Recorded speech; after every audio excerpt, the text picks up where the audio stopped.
US के market जहां 20% के आसपास करेक्ट हो चुके हैं, वहीं अगर हम इंडियन मार्केट की बात करें, यहां पर भी आपको अक्टूबर से लेकर अभी तक यानी मई ऑलमोस्ट खत्म हो चुका है, अभी तक करेक्शन आपको मार्केट में देखने को मिल रहा है। इसी बीच में अच्छे क्वालिटी के स्टॉक्स हैं, फिर किसी भी क्वालिटी के स्टॉक्स हों, उनमें भी आपको 20-50% के आसपास का 50% के आसपास करेक्शन हो चुका है। लेकिन अगर हम बात करें जिंदल पॉलीफिल्म्स जो आपके सामने है, इसने कैसा काम किया इस बीच में वो आप देख सकते हैं। रिटर्न के मामले में पहले रिटर्न देख लीजिए, फिर हम बाकी चीज़ों को कवर करने वाले हैं इस वीडियो में। एक साल में दिए हैं 27% का रिटर्न, जहां पर अच्छे से अच्छे एक को A1 क्वालिटी का स्टॉक भी 40% 30% मिनिमम तो गिर चुका है। वहीं 2 साल में बात करें 252% पॉजिटिव, 3 साल में 317। तो कुल मिला के काफ़ी अच्छे इसने रिटर्न दिए एज ऑफ नाउ में। ये जो 27% पॉजिटिव है, ये बहुत अच्छे रिटर्न है, आप इसे कह सकते हो। अदरवाइज ये होने चाहिए थे -45, ये रिटर्न होने चाहिए थे, लेकिन एज ऑफ नाउ पॉजिटिव है। तो इन रिटर्न के पीछे कौन ड्राइव करते हुए आया है इनको क्वार्टरली बेसिस पे, वो आप एक दफ़ा देख लीजिए। यहाँ पर जून 21 से लेकर मार्च 22 तक का रिजल्ट आपके सामने है पिछले 4 क्वार्टर्स का।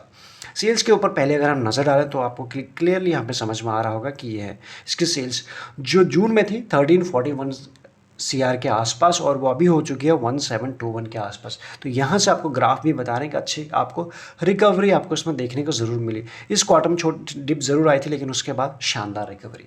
नेक्स्ट अगर हम बात करें इसी कंपनी के ऑपरेटिंग प्रॉफिट ने कैसे काम किया, वो आप देखेंगे 327 से 319 डिप, 314 यहाँ पे वापस से डिप, और फिर जाके सबसे बड़ी रिकवरी आई है इस बार। देन अगर हम बात करें नेट प्रॉफिट की, तो ये भी आपको इसमें भी आपको बढ़ोतरी देखने को मिलेगी। जो 232 था 232 से हो चुका है ऑलमोस्ट 500 के आसपास, या फिर ये कहें 492। तो ये है इसकी क्वार्टरली चीज़ जिसने इन रिटर्न को यहाँ पर ड्राइव किया है। बाकी चीज़ें क्लियर हो जाती हैं यहाँ पर जब हम ये देखते हैं कि 19 से लेकर 22 तक, 22 का मार्च तक इस कंपनी ने कैसे काम किया एग्जैक्टली आप यहाँ देखेंगे। सबसे पहले किसी भी कंपनी के लिए इंपॉर्टेंट होता है उस कंपनी की सेल्स आ रही है या फिर नहीं। सेल्स की अगर हम बात करें 3623 थे, 3623 करोड़ के आसपास, वो हो चुका है 5878। क्या कहेंगे, बुरा कहेंगे? मेरे हिसाब से नहीं, बाकी आप इसे ये बार चार्ट के फॉर्म में भी देख सकते हैं। नेक्स्ट अगर हम बात करें इसी कंपनी के ऑपरेटिंग प्रॉफिट भी, ये आप देखेंगे यहाँ पर, तो ये भी जो ग्राफ है आपको सीढ़ी के फॉर्म में आपको अप ट्रेंड में बनते हुए दिख रही है, जो हमारे लिए अच्छी बात है। जो पहले था 19 में ऑपरेटिंग प्रॉफिट, यानी कंपनी का जो मेन काम है, जो प्रोडक्ट है, इस तरह से अगर समझे, उस मेन काम से कंपनी के पास कितना पैसा आता है ऑपरेशन से, ऑपरेटिंग प्रॉफिट, तो वो जो था 451 करोड़ के आसपास था, अभी हो चुका है 14। तो आप समझ पा रहे होंगे किस तरह की जंप है पिछले 4 सालों में। बाकी सिर्फ इतना ही नहीं, जो इस कंपनी का पहले जो नेगेटिव में था उसका नेट प्रॉफिट -409, वो अभी हो चुका है 1190, ऑलमोस्ट 1200 करोड़ के आसपास पॉजिटिव। प्लस कितनी जंप है सिर्फ 4 साल में, ये आप देख लीजिए। तो यही वो रीज़न है जिसके दम पे आपको इसमें गिरावट नहीं देखने को मिली, और इसके बाद इसने अच्छे रिटर्न दिए। अब अगर हम बात करें किस रफ्तार से कंपनी की सेल्स एंड प्रॉफिट ग्रोथ आ रही है, वो आपके सामने है।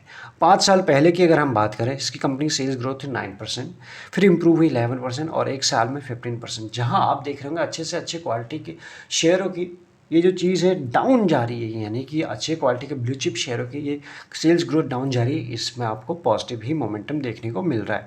बाकी अगर हम प्रॉफिट ग्रोथ की बात करें 32 था, एंड देन उसके बाद एक शार्प अप मूव आपको देखने को मिला था 3 साल की अगर हम बात करें। ये जो 32 प्रॉफिट ग्रोथ है वो 278, देन वापस जाके अभी भी 64 के आसपास है।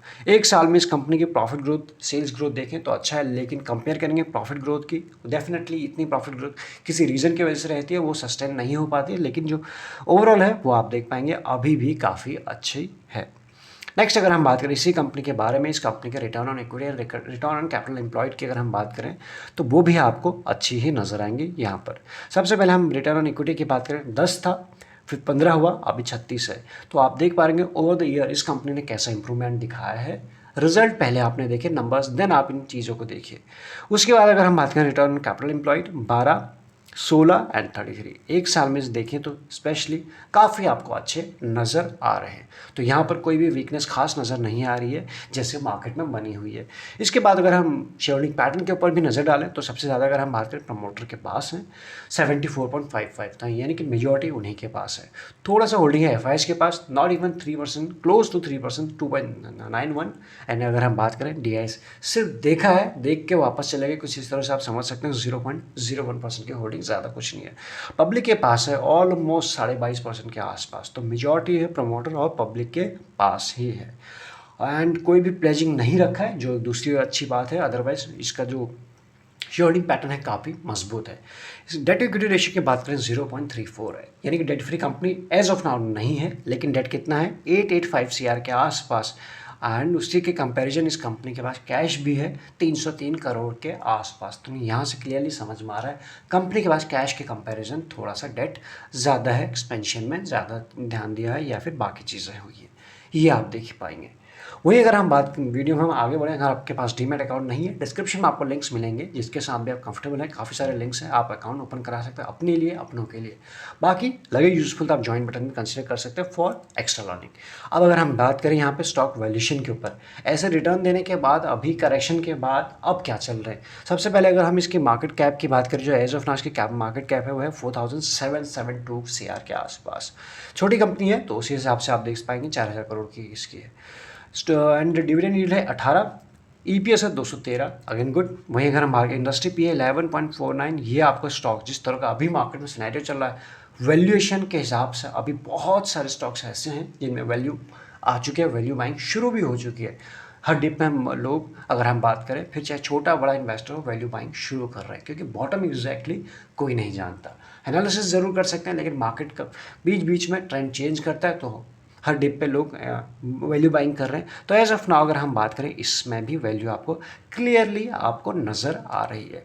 बाकी चीज़ यहाँ क्लियर हो जाएगी आपके सामने। इस वक्त जिंदल पॉली फिल्म्स इसका पूरा नाम है, एंड वीकली का चार्ट लगा हुआ। वीकली में इसने कैसा काम किया है पहले इसका आप ये देख लीजिए। अगर हम देखने की कोशिश करें, ये है 2021, एक सेकेंड, 21 है और 21 से पहले कुल मिला के शेयर आपको बड़े टाइम फ्रेम में करेक्शन के फेज़ में कम अप ट्रेंड में ही ज़्यादा देखने को मिल रहा है।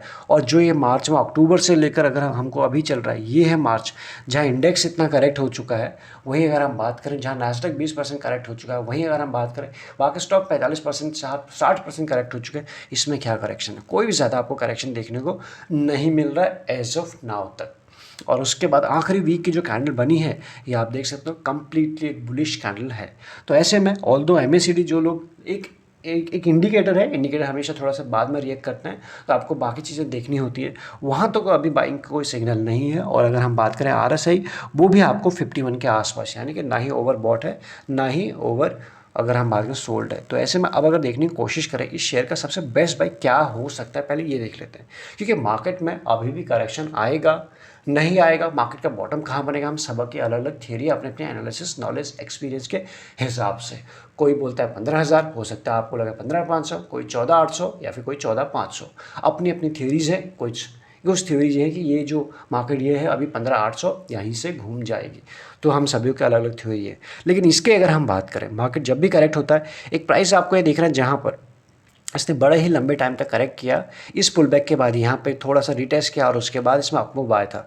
ये वो लेवल है इस शेयर का बेस्ट प्राइस। लेकिन क्या ये शेयर वहाँ तक आया? अगर हम बात करें, वो जो निकल के आता है 750 के अराउंड, 750 760, वहाँ तक ये प्राइस आया ही नहीं। उससे पहले कुछ ही दिनों पहले की अगर हम बात करें, इस कैंडल से यहीं से घूम गया और हम बात करें इस प्राइस की, यानी ज़रा नीचे रह गया। तो ऐसे में अगर हम बात करें, मार्केट में जब वापस से करेक्शन आता है, तो ऐसा तो नहीं है उस दिन ही शेयर वापस से 20% भाग रहा होगा और अपना निफ्टी 5%, 3%, 2% टूट रहा होगा। तो ऐसा नहीं, उस दिन इसको भी नीचे आना पड़ेगा अनटिल अनलेस कोई ऐसी न्यूज़ होना।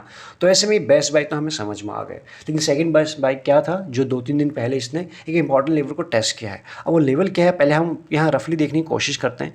एक रफ लाइन अगर हम बात ड्रॉ करें यहाँ पर, जो ये है, ये वही है जो इसने उस टाइम, अगर हम बात करें, इस अपमूव के बाद इसको रीटेस्ट किया था एंड देन यहाँ से इसने वापस एक ट्रेंड बनाया था, एक पैटर्न बना के ऊपर गया था। उन्हीं लेवल को टेस्ट किया, वहाँ से ऊपर बढ़ा है और उसके बाद हमको शानदार तेज़ी देखने को मिली है आखिरी के ट्रेडिंग डे में, यानी 20% का। अब आपके सामने वन डे का चार्ट लगा हुआ, हम जूम करते हैं इसको, पहले ये देख लेते हैं इसका ट्रेंड कैसा रहा अभी तक। प्राइस बाद में देखते हैं, पहले ट्रेंड देख लेते हैं। यानी कुल मिलाकर इसका बिहेवियर पर सीधे बताएं, ये किसी 1 या 2 दिन चलता है और बढ़िया चलता है और उसके बाद फिर कंसोलिडेशन या फिर थोड़ा सा करेक्शन के फेज़ में या फिर रिटेस्ट करने आ जाता है।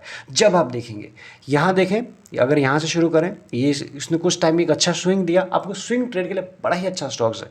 एंड देन उसके बाद जहाँ से जर्नी शुरू हुई थी, करेक्शन, फिर एक अपमूव, करेक्शन, फिर एक up move correction, up move correction, up move correction जहाँ थे, उसके बाद फिर up move correction, up move. ये तो इसका बिहेवियर, हर चीज़ का बिहेवियर, इंडेक्स की बात करें, स्टॉक्स की बात करें, हमारे और आपकी बात करें, हर एक चीज़ की बिहेवियर है। इसकी बात करें, जहाँ गया वहीं आया पूरा, उससे भी नीचे आया देन। तो कुल मिला के अभी क्या है, अब इसने आखिरी ट्रेडिंग डे में क्या किया, अभी तक आपको इसके बारे में कुछ समझ में आ रहा होगा। इस वक्त ये आप देखेंगे इसका आखिरी ट्रेडिंग डे का कैंडल जो बनी है 20% का इसमें अपर सर्किट लगा था, यानी कि इतनी कौन सी तेज़ी हो गई थी मार्केट में। ऐसा तो नहीं है कि इंडेक्स तो 5% भाग गया, इंडेक्स में तेज़ी थी, उस दिन गिरावट ज़रूर नहीं थी। तो कुल मिला के जिसका जैसा बिहेवियर है एग्जैक्टली वैसा काम कर रहा है, तो कुल मिला के एनालिसिस में फिट बैठ रही है। तो ऐसे में अगर हम बात करें, जो शेयर कल के दिन 900 रुपये था, अभी आपको 1090, ऑलमोस्ट अगर बात करें 1100 के आसपास अच्छा मूव आ चुका है सिर्फ 1 से 2 दिन के अंदर, अगर देखा जाए तो 1 दिन के अंदर। अब ऐसे में ये वापस से आपको एंट्री देगा। बेस्ट बाय तो हमने शेयर जब मार्केट जब कहाँ करेक्ट होगी वो तो आपने देख लिया 750, लेकिन बहुत दूर लग रहा है ना अभी। अभी 2 दिन पहले ये 900 था और 1 दिन के बाद ये 1100 पहुंच गया। वो तो आप समझ पा रहे हो कितना बड़ा गैप है। और 900 से हम बात करें 700, यानी कि थोड़ा नीचे। और ये तो वो कंडीशन होगी जब मार्केट नीचे आता है, लेकिन एज ऑफ नाउ जिस तरह से मार्केट थोड़ा सा ऊपर के लेवल और टेस्ट कर सकता है, निफ्टी की अगर हम बात करें 16,700 तक, तो ऐसे में ये शेयर भी तो आपको ऊपर जाते हुए नज़र आएगा। एंड 2-3 दिन तो ये शेयर चलता ही है। तो ये 1100 को जैसे ही ब्रेक करता है तो आपको और भी इसमें थोड़ा सा दूर के लेवल नज़र आ सकते हैं, यानी कि 1150-1200 लेवल के आसपास। ओवरऑल हमको क्या समझ में आया कि इसमें वैसा करेक्शन हुआ नहीं है। जैसे ही मार्केट ज़रा सा ढील देता है, इसमें सीधा अपट्रेंड शुरू हो जाता है या फिर इसमें एक अच्छी बाइंग शुरू हो जाती है। फंडामेंटल वाइज ये वीक शेयर है नहीं, कंपनी के बिजनेस ठीक चल रहे हैं। तो ऐसे में क्या है, जिनके पास है अभी आपको होल्ड करने की ज़रूरत है, क्योंकि आपको अच्छा 1 दिन में रिटर्न दे चुका है। हो सकता है 2 दिन या 1 दिन ये और चले तो उसके बाद आपके टारगेट भी मीट कर दे। 1150 की बात करें या फिर 1200 के टारगेट इसके इमीडिएटली बेसिस पे दिख रहे हैं। बाकी अब बात करते हैं जहाँ से अभी चला 900, मार्केट में जब भी पुल बैक्स आएंगे या फिर जब भी थोड़ा सा प्रॉफिट रुकेंगे, ये वापस अपने लेवल को टेस्ट ज़रूर करता है। आपने देखा है कभी 100%, कभी 50%, कभी 60.61%, इतना ही टेस्ट ज़रूर करता है। तो एज ऑफ नाउ तो इसमें जो ट्रेंड बना हुआ है शॉर्ट टर्म बेसिस पे, ये इसका ट्रेंड था, यहाँ पर ब्रेक हुआ, सीधा आपको बुलिश देखने को मिल रहा है। तो जब भी आपको टेस्ट करता है, फिर कभी अगर मिलता है 900 के आसपास या बिलो 900, उन लेवल के आसपास आपको लेना है। ये वो कंडीशन है जब मार्केट में करेक्शन आता है। एज ऑफ नाउ जिनके पास है, अगर आप 1150-1200 के आसपास एक बार प्रॉफिट बुकिंग चाहते हैं तो कर भी सकते हैं, क्योंकि वो लेवल हैं जहाँ पे इसको वापस से रेजिस्टेंस मिलेंगे। और वो लेवल होंगे, अगर हम बात करें यहाँ पर, ये वो लेवल रहेंगे जहाँ पे ये एक बार घूमा था, यहाँ से समवेयर हम बाकी 1200 लेवल तो ही है। तो फर्स्ट टारगेट के बाद हम यहीं पर कर रहे हैं एग्जैक्टली इन्हीं लेवल के आसपास। तो ये रहेंगे इसके फर्स्ट टारगेट। और अभी कहाँ है 1100 नहीं 50 पॉइंट ऊपर। तो आप समझ गए कि एक ऐसी कंपनी है जब जब ये आपको अच्छे इंपॉर्टेंट लेवल्स के आसपास मिले, इसमें स्ट्रॉन्ग बाउंस आता है 2 से 3 दिन के अंदर, ये आपको पूरा महीने का गेन दे जाता है। उसके बाद फिर से आप उसको अपने रडार पर रख सकते हैं। स्विंग के लिए काफ़ी अच्छा है, बट आपको समझ में आना चाहिए स्विंग आप पकड़ कहाँ रहे हैं, यहाँ पकड़ रहे हैं, यहाँ पकड़ रहे हैं, या फिर समवेयर इन लेवल के आसपास पकड़ रहे हैं, तभी आप इसको अच्छे से कैप्चर कर पाएंगे। और उसके बाद वेटिंग जोन भी उतना ही लंबा होता है, हर बार देखा आपने, पुराने भी देखा। तो ऐसे में मार्केट अभी नहीं कि यहाँ से सीधा 18,000 19,000 जाने वाला है, अभी मार्केट वापस जिगजैग के फॉर्म में ऊपर नीचे या फिर कंसोलिडेशन करने वाला है। तो ये शेयर भी आपको उसी तरह से यहाँ पे कंसोलिडेट करते हुए नजर आएगा। जिन लेवल से गया है टेस्ट कर सकता है, एटलीस्ट 50 to 60% ये वापस उन लेवल के आसपास आएगा। आज नहीं कल आएगा, क्योंकि जब भी इसने अपने करेक्शन दिखाया है ये एक दिन में नहीं आया है। क्योंकि जब हमारे सामने कोई चीज़ हुई नहीं रहती उसको पहले अगर हम बोलते हैं तो हम उसे यकीन नहीं कर पाते। इस दिन अगर इसको कोई वापस हमें बोल देता सामने से आके, फिर चाहे पेपर पर लिख के कोई दे देता कि ये वापस इसी प्राइस पे आने वाला, हम मानते, हम उसको बेवकूफ़ बोल देते। या फिर इस दिन कोई बोलते, या फिर इस दिन, तो वही ये चीज़ हो रहा है। इसके पास भी कहानी कुछ ऐसी है। तो मैक्सिमम चीज़ें हमने इसमें कवर अप करने की कोशिश की। इसके बाद भी अगर आपको कुछ क्वेरी है आप हम बता सकते हैं। अदरवाइज एक अच्छा क्वालिटी का स्टॉक है जहाँ मार्केट करेक्ट हुआ है, इसमें पोटेंशियल है कि जैसे ही मार्केट नॉर्मल कंडीशन में, नॉर्मल की बात करें, ये 1200 तो इसको सारे स्विंग ट्रेड है, छोटे छोटे लेवल्स हैं, इसमें और भी पोटेंशियल है कि ये आपको अच्छे ही खासे रिटर्न दे सकते हैं। जैसे इसने पास में 200-300% के दिए हैं 2-3 सालों में, वैसे आने वाले टाइम में 2-3 साल में आपको दे सकता है, बशर्ते आपने इसको अच्छे लेवल्स पे लिया हो, अच्छे लेवल्स पे ऐड ऑन किया हो। चलिए इस वीडियो में इतना ही।